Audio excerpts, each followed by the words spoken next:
ध्यान दीजिए, विज्ञान संस्कृत भाषा का शब्द है जिसका अर्थ होता है जानना। साइंस लैटिन भाषा का शब्द है और लैटिन भाषा के शब्द साइंटिया नामक शब्द से आया। और साइंटिया अर्थात साइंसिया भी बोल सकते हैं इसे। इसका अर्थ भी होता है टू नो, जानना। ध्यान दीजिए, विज्ञान के जो पितामह हैं या जनक अरस्तु को बोला जाता है। किसको बोला जाता है? अरस्तु को। ध्यान दीजिए, विज्ञान को हम लोग 3 भागों में डिवाइड करते हैं। पहला है भौतिक विज्ञान, दूसरा है रसायन विज्ञान और तीसरा है आपका जीव विज्ञान। ध्यान दीजिए, भौतिक विज्ञान की इंग्लिश होती है फिजिक्स, और फिजिक्स जो है वह आपका फ्यूसिस शब्द से आया है। फ्यूसिस, और फ्यूसिस का जो अर्थ होता है वो है आपका नेचर। नेचर का मतलब प्रकृति। दूसरा आपका आता है, ध्यान दीजिए, रसायन विज्ञान। रसायन विज्ञान की इंग्लिश होती है केमिस्ट्री। केमिस्ट्री शब्द कीमिया, कीमिया से आया, और कीमिया का अर्थ होता है ब्लैक मैटर।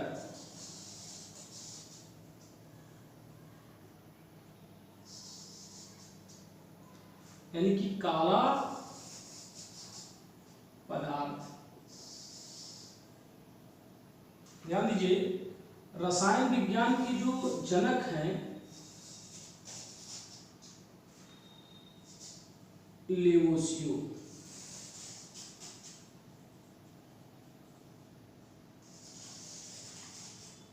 बायोलॉजी 2 शब्दों से मिलकर बना है, बायो प्लस लोगोस। बायो यानी कि जीव प्लस अध्ययन, यानी कि इसके अंतर्गत जीवों का अध्ययन। बायोलॉजी में जीवों का अध्ययन किया जाता है, रसायन विज्ञान में पदार्थ और उसकी संरचनाओं का अध्ययन किया जाता है, और फिजिक्स में प्रकृति यानी कि नेचर, प्रकृति का अध्ययन किया जाता है। ध्यान दीजिए, बायो के जो जनक हैं, बायो के जनक अरस्तु को बोला जाता है। ध्यान दीजिए, हम लोग आज पढ़ेंगे अब फिजिक्स। ध्यान दीजिए, नेचर यानी कि जो फिजिक्स है हमारा, वो 2 प्रकार की फिजिक्स होती है। पहला, ध्यान दीजिए, एंशिएंट फिजिक्स,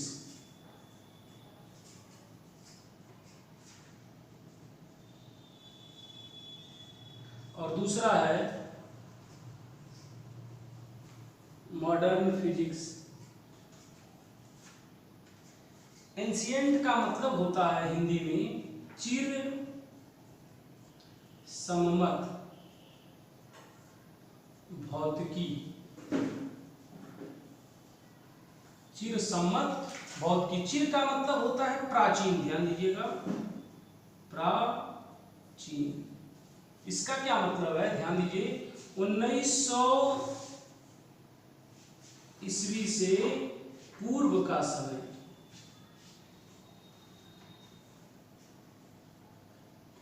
मतलब 1900 पहले का समय जो है चिर सम्मत भौतिकी कहलाता है या एंशिएंट फिजिक्स कहते हैं। और इसके जो जनक हैं वो हैं सर आइजैक न्यूटन। इसके जो जनक हैं वो कौन हैं? Sir Isaac Newton. और मॉडर्न फिजिक्स के जनक अल्बर्ट आइंस्टाइन या अल्बर्ट आइंस्टीन भी बोला जाता है इन्हें। ध्यान दीजिए, मॉडर्न फिजिक्स 1900 के बाद का समय, 1900 के बाद का समय जो है वो मॉडर्न फिजिक्स कहलाता है, और 1900 पहले का जो फिजिक्स है उसको एंशिएंट फिजिक्स कहते हैं। दो भागों में बढ़ गई। पहला है चिरसम्मत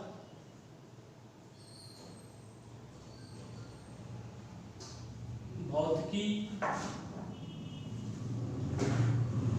और दूसरा है आधुनिक भौतिकी।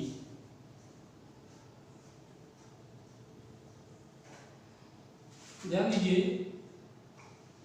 चिरसम्मत भौतिकी जो है आपका, कैसे पता चलेगा कि ये चिरसम्मत भौतिकी है? यानी कि आपको तो बता ही दिए कि 1900 से पहले का समय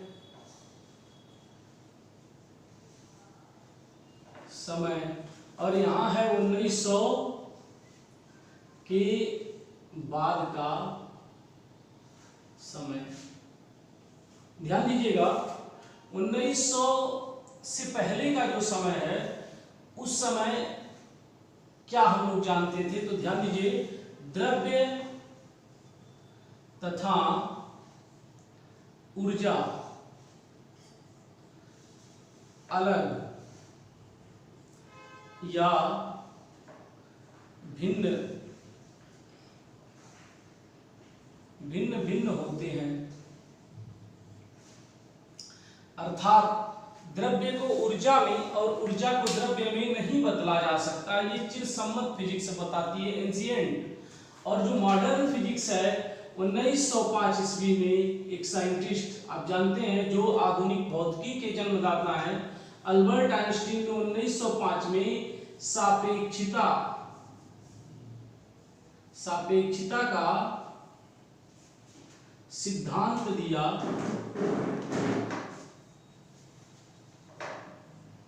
सापेक्षिता क्या है? सापेक्षिता का सिद्धांत दिया। इसके अकॉर्डिंग उन्होंने बताया, एक फार्मूला दिया, E=mc²।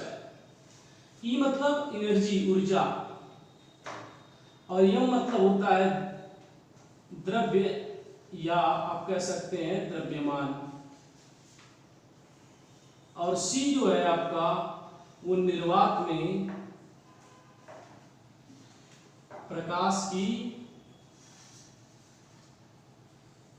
चाल। C की जो वैल्यू होती है 3.0 × 10⁸ मीटर पर सेकेंड। इस सूत्र से पता चल रहा है कि देखिए, एनर्जी ऊर्जा है, ऊर्जा को द्रव्यमान में और द्रव्यमान को ऊर्जा में बदला जा सकता है। द्रव्य को ऊर्जा में तथा ऊर्जा को द्रव्य में बदला जा सकता है। तो हम लोगों ने जाना कि भौतिकी के भी दो ब्रांच हैं या दो शाखाएं हैं, एक चिरसम्मत भौतिकी। अब देखिए, इसके अंतर्गत हम लोग पढ़ते क्या हैं? तो इसके अंतर्गत हम लोग पढ़ते हैं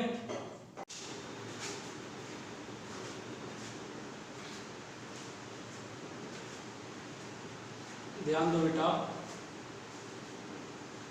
चिरसम्मत भौतिकी में हम लोग जो है सबसे पहले जो पढ़ते हैं वो यांत्रिकी है, मैकेनिक्स। आप जानते हो मैकेनिक्स के अंतर्गत गति हम लोग पढ़ते हैं। क्या पढ़ते हैं? गति हुआ, बल हुआ, गति के समीकरण हुए,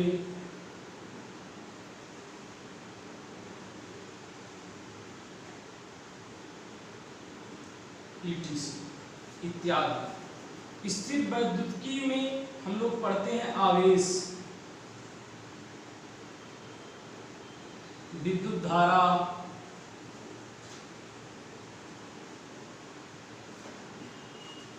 डायनामो,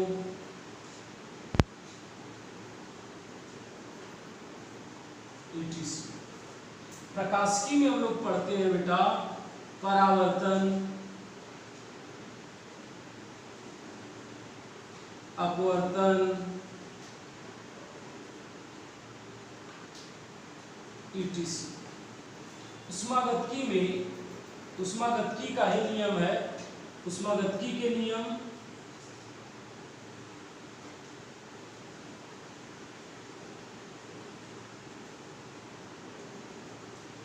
ऊष्मा इत्यादि। ध्यान दीजिए, अब हम आधुनिकी फिजिक्स, जो आधुनिक फिजिक्स है उसमें हम लोग जो पढ़ते हैं वो है परमाणु। परमाणु बम जैसे बनाया जाता है, परमाणु बम है, अस्त्र है, शस्त्र है, चिकित्सा में भी इसका उपयोग किया जाता है। जैसे I-131 का उपयोग घेघा नामक, घेघा को गलगंड भी कहते हैं, गलगंड नामक रोग भी कहते हैं। तो देखिए I-131 का उपयोग भी घेघा या गलगंड में होता है। कोबाल्ट 60 का उपयोग कैंसर में किया जाता है। इसके बाद आपका आ गया, ध्यान दीजिए, आधुनिक फिजिक्स का उपयोग मोबाइल में, एलईडी में, टेलीविजन, कंप्यूटर इत्यादि में आधुनिक फिजिक्स का उपयोग किया जाता है।